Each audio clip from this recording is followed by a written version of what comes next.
July 796, a king dies. His name is Offa, king of the Mercians, overlord of the southern English, the most powerful ruler in Britain. His son Ecgfrith is crowned. The succession is secure. The dynasty is safe.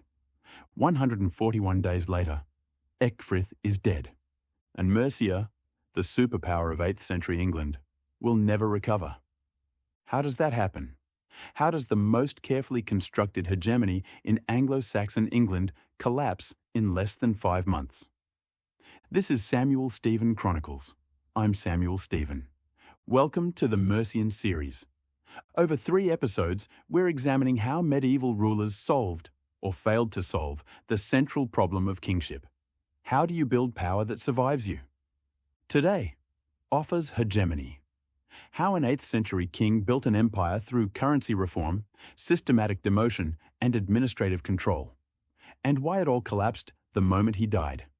This is not a story of battles won.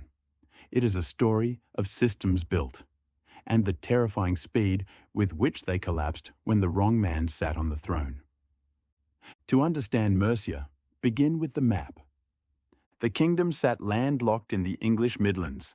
Its heartland, the River Trent Valley, Derbyshire, Staffordshire, Nottinghamshire. Fertile land, defensible terrain, strategically useless because Mercia had no ports, no access to continental trade, no way to mint coins from imported silver, no diplomatic leverage with the Frankish Empire or the papacy.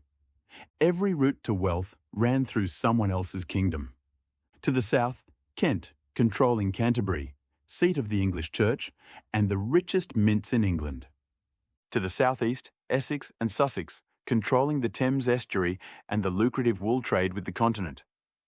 To the east, East Anglia, controlling the North Sea ports and the grain exports that fed Frankish markets.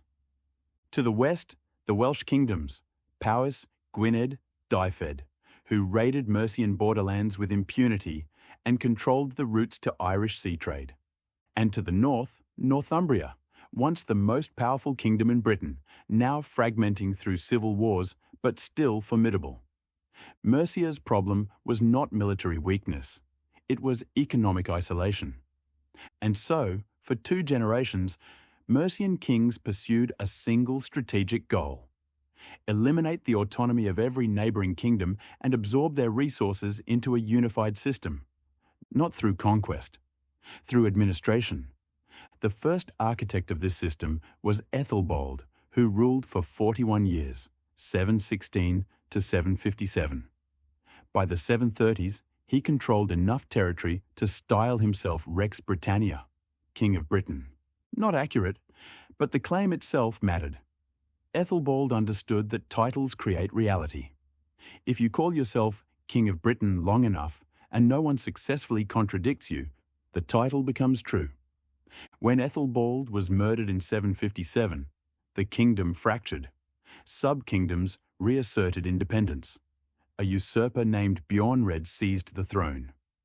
And then Offa, descendant of a forgotten branch of the royal line, defeated Bjornred in battle, claimed the crown, and spent the next 39 years perfecting what Ethelbald had begun. 2 kings, 80 years, 716 to 796.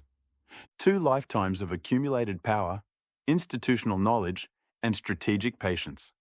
This longevity would prove to be Mercia's greatest strength and ultimately its fatal weakness. Here is how you erase a kingdom without announcing it. In the early 760s, the Witcher, a people occupying modern Worcestershire, had their own kings. Their rulers appeared in land charters with the title Rex, King. By the 780s, those same rulers appeared in charters as reguli, kinglets, a diminutive, still royal but explicitly subordinate. By the 790s, they had no royal title at all. They were ealdormen, administrators appointed by Offa to govern a province that had once been an independent kingdom. This was not conquest. No battle marked the transition. No rebellion triggered the demotion. No public ceremony announced the change. Offa simply began issuing land charters in his own name for Hwicce territory. He confirmed grants made by witty rulers, but only when they acknowledged his superior authority. The mechanism was elegant. Land ownership in early medieval England depended on written confirmation. Without a charter, your claim could be disputed. Without royal confirmation, your charter was worthless. The witty kings could resist Offa's encroachment and lose access to royal patronage, meaning their nobles would abandon them. Or they could comply and retain status within the new system, as subordinates. They complied. And with each charter they witnessed, each grant they confirmed under Offa's authority, their independence eroded. Not dramatically, incrementally, one legal document at a time. Sussex followed the same trajectory. In 771, Offa defeated the Hastingi in the Hastings region. Local rulers retained their positions, but now styled themselves duces, dukes, not kings. Again, the demotion signalled subordination without requiring military occupation. Offa did not need to garrison Sussex. He needed only to control the land grants that sustained its elite. Control the documentation. Control the kingdom. Kent proved more difficult. Kent was prestigious, ancient, the first Anglo-Saxon kingdom to convert to Christianity, home to the Archbishop of Canterbury, home to England's richest mints, home to a literate aristocracy that viewed Mercia as barbarous. Offa intervened in 764, installing client kings. They rebelled. In 776, Kentish forces fought Mercian forces at Otford. We know almost nothing about this battle except that it halted Mercian expansion for nearly a decade. For 10 years, Offa's name disappears from Kentish charters. Kent regained effective independence. But in 785, following the death of the Kentish king Ecgbert II, Offa invaded again. This time he did not install clients. He did not negotiate settlements. He annexed Kent outright. For the next 11 years, 785 to 796, Kent was administered as a Mercian province. Offa controlled its mints. Offa collected its revenues. Offa granted its lands. The Kentish monarchy ceased to exist. And in 794, Offa summoned Ethelbert II, King of East Anglia, to the Mercian court, officially to negotiate a marriage alliance. Ethelbert never returned. The sources say he was beheaded. Medieval chroniclers spun elaborate tales that Offa's queen orchestrated the murder out of jealousy, that she prepared a bedroom with a magnificent chair positioned over a hidden pit, that when Ethelbert sat, he fell through and was smothered by waiting executioners. The truth is simpler. Ethelbert was killed because Offa wanted direct control of East Anglia.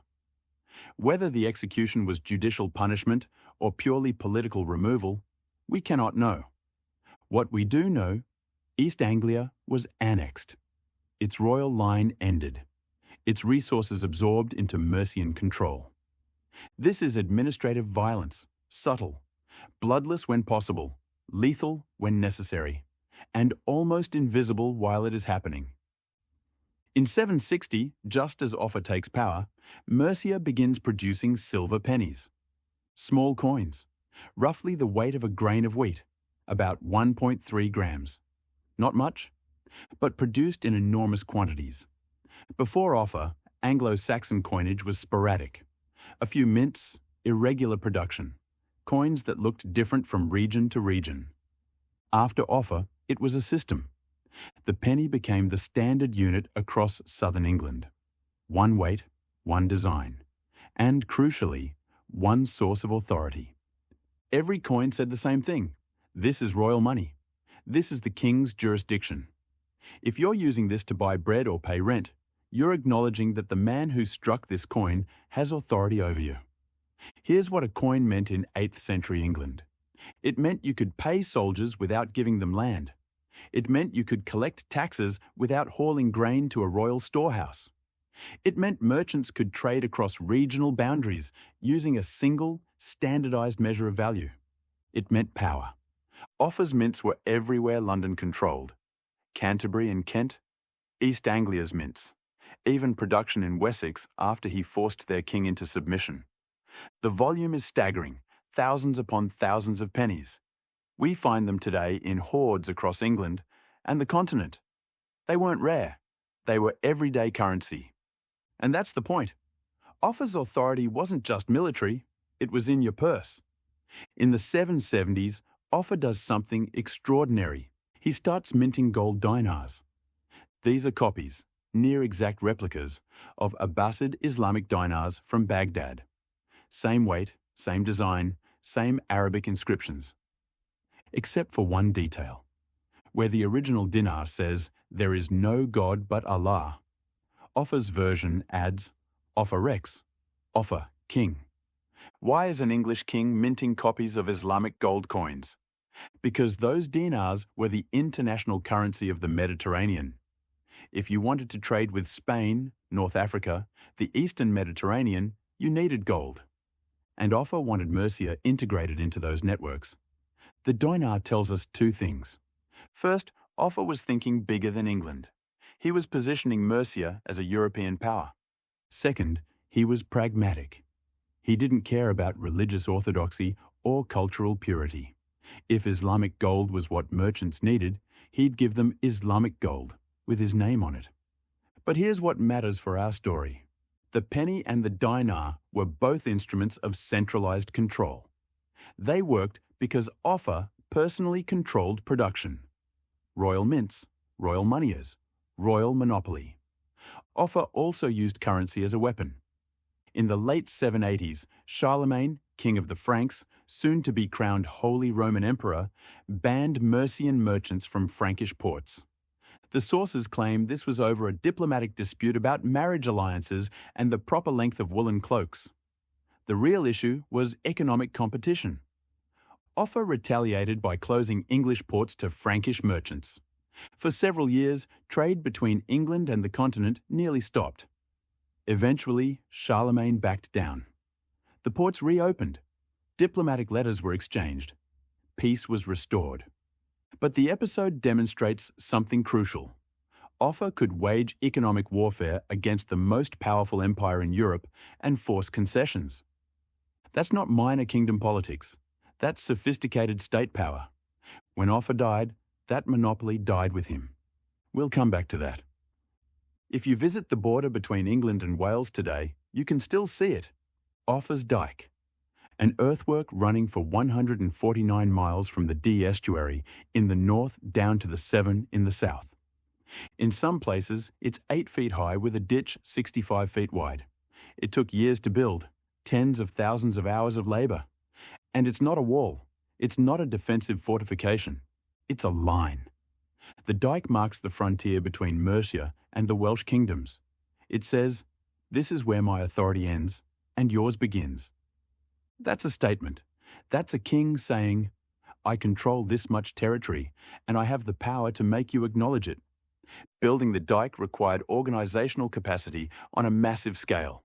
Labour had to be conscripted, likely through a system where landowners owed service to the Crown in proportion to their holdings.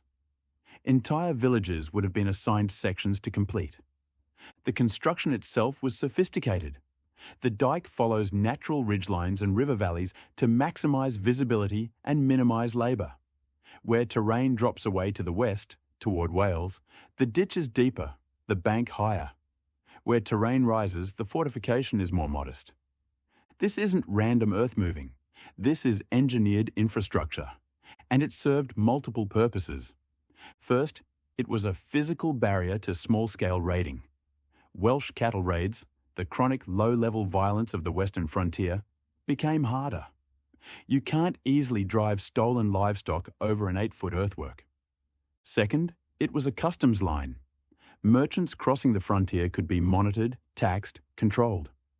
Trade routes funneled through specific crossing points where Mercian officials collected tolls. Third, it was propaganda. When Welsh princes looked east, they saw an earthwork stretching from horizon to horizon. They saw the power of a kingdom that could mobilise resources on that scale. They saw a king who could literally reshape geography. The Dyke worked. After its construction, Offa's charters treat the western frontier as stable. No major wars, no chronic raiding. The Welsh kingdoms got the message. But like the coins, like the markets, like the annexed kingdoms, the Dyke only worked because Offa was there to enforce it. When he died, no one maintained it. The earthwork remained. The political will to defend it did not. In 787, Offa convinced the Pope to create a new archbishopric at Lichfield, right in the heart of Mercia. This was a massive political victory. Before Offa, there were two archbishops in England, Canterbury in the south, York in the north. Canterbury had authority over all the southern kingdoms, including Mercia. That meant Mercian bishops answered to a Kentish archbishop, and Kent, by the 780s, was under Offa's control, but still culturally separate. Lichfield changed that. Now Mercia had its own archbishop. Mercian bishops answered to a Mercian church, and the Archbishop of Lichfield answered to Offa. This is power. Real structural power. Churches didn't just pray. They educated scribes. They kept records. They legitimized kings. They told people what God wanted. If you control the church, you control the narrative. Offa used Lichfield exactly that way. Royal charters started invoking the Archbishop's authority. Church synods endorsed Offa's territorial claims.